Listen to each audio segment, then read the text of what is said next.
सुनो बेटा, ये मेरी चप्पलें टूट गई हैं, तुम ठीक कर दोगी?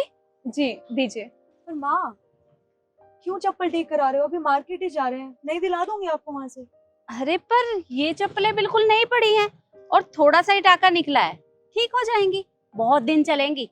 और वैसे भी हमें ना फिजूल खर्ची नहीं करनी चाहिए, कुछ पैसे फ्यूचर के लिए सेव भी करने चाहिए ताकि बुरे वक्त में काम आ सके। अच्छा बेटा, कितना टाइम लगेगा? आप शाम को ले जाइएगा। शाम को? ठीक है, मैं शाम को आकर ले जाऊंगी। बेटा तू एक काम कर, तू घर जा, मैं दुकान संभालता हूँ। जी पापा। चल बेटा।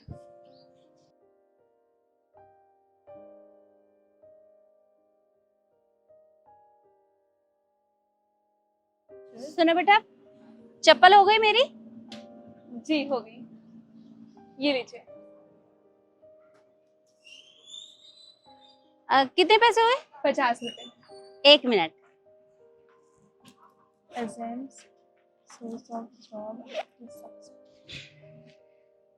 ये लो बेटा। ठीक है।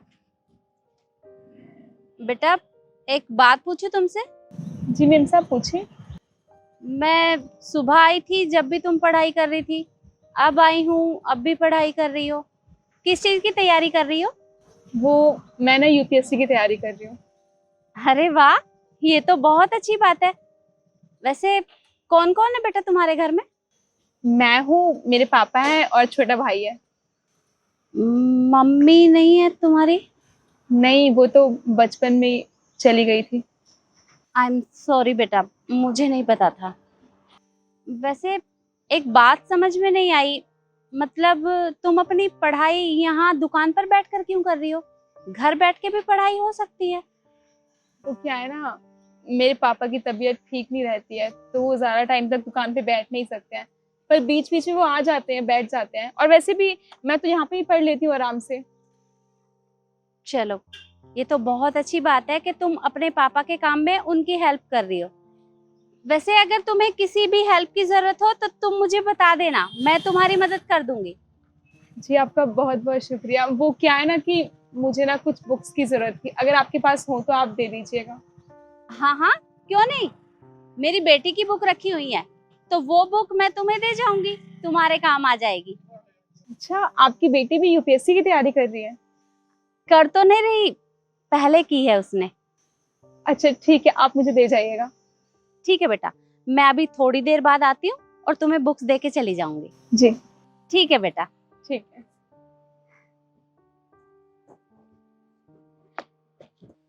सुनिए अंकल जी, आपकी बेटी कहाँ है? वो तो मैम साहब घर पे है। घर पे? अच्छा, ये मैं कुछ किताबें लाई थी उसके लिए, वो आए तो उसे दे दीजिएगा और बोल देना कि मैं देकर गई थी। ठीक है मैम साहब, बोल दूँ। ये लीजिए। अच्छा मैं चलती हूँ। ठीक है मैम।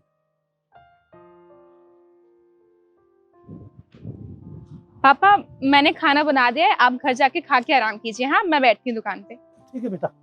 बेटा वो सुबह मैम साहब आई थी ना, वो कुछ किताबें देकर गई तुम्हारे लिए, किताब? देख लेना। हाँ ये किताब।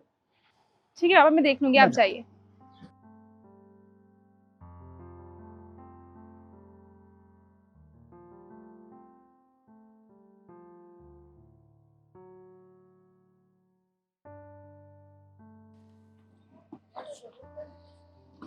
इन किताबों से तो मेरी बहुत हेल्प हो जाएगी।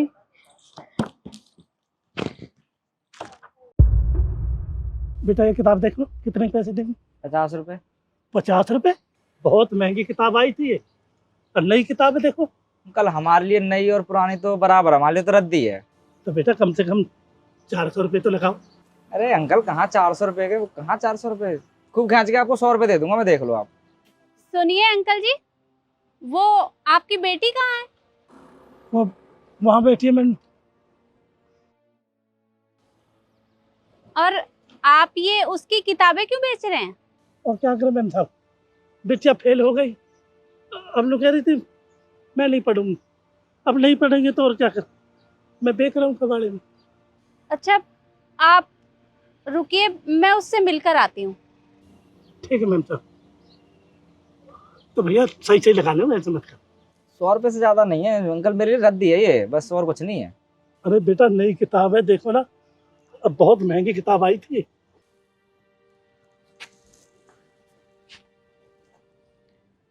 क्या हुआ बेटा, कैसे उदास बैठी हो?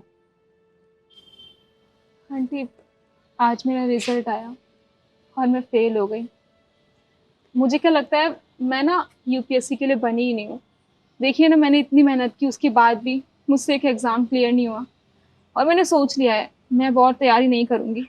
बस जितना हो सकता था मैंने उतनी कोशिश कर ली। ये एग्ज़ाम वगैरह मुझसे निकलने ही नहीं वाला है। मैं फालतू में इतनी मेहनत कर रही थी। अच्छा, इसका मतलब तुमने इतनी जल्दी हार मान ली? अगर तुम एक बार फेल हो गई तो तुमने ये सोच लिया कि तुम जीवन में कभी भी पास नहीं होगी? अरे तुम तो बिल्कुल मेरी बेटी की तरह निकली।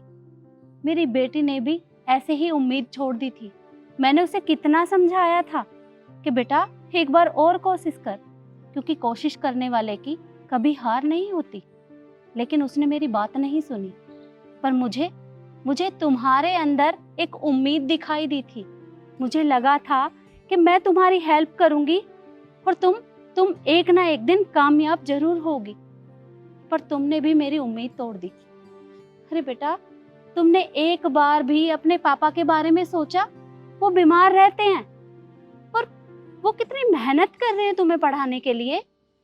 अगर तुम ऐसे हार मान जाओगी तो तुम्हारे पापा का क्या होगा, ये सोचा तुमने?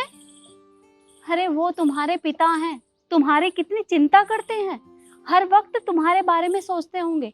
उन्होंने भी तो तुमसे उम्मीद लगाई होगी और तुमने उनकी उम्मीदों को भी ऐसे ही टूटने के लिए छोड़ दिया।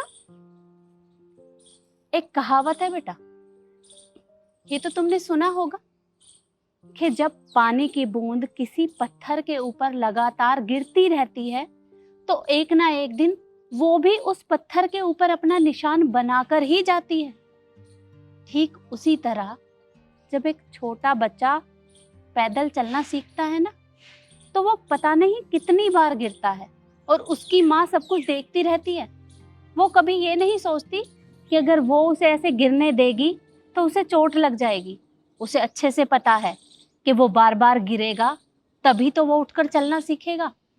अरे जब वो बच्चा हार तक नहीं मानता तो तुमने कैसे हार मान ली? मुझे तुमसे ये उम्मीद नहीं थी।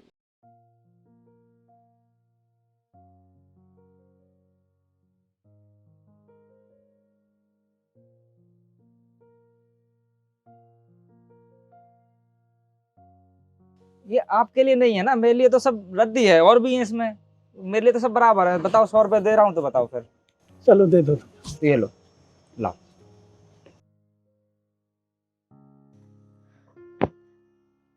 ये आप अपने पैसे पकड़िए, हमें कोई बुक नहीं बेचनी, आप जा सकते हैं। अंकल टाइम खराब कर दिया तुमने मेरा, है ये कोई बात रहे भाई? पापा, मैं अपनी बुक्स नहीं बेचूंगी। मैं और मेहनत करूंगी और अच्छे से पढ़ाई करूंगी। और आप देखना, एक दिन यूपीएससी क्लियर करके दिखाऊंगी आपको। ठीक है बेटा।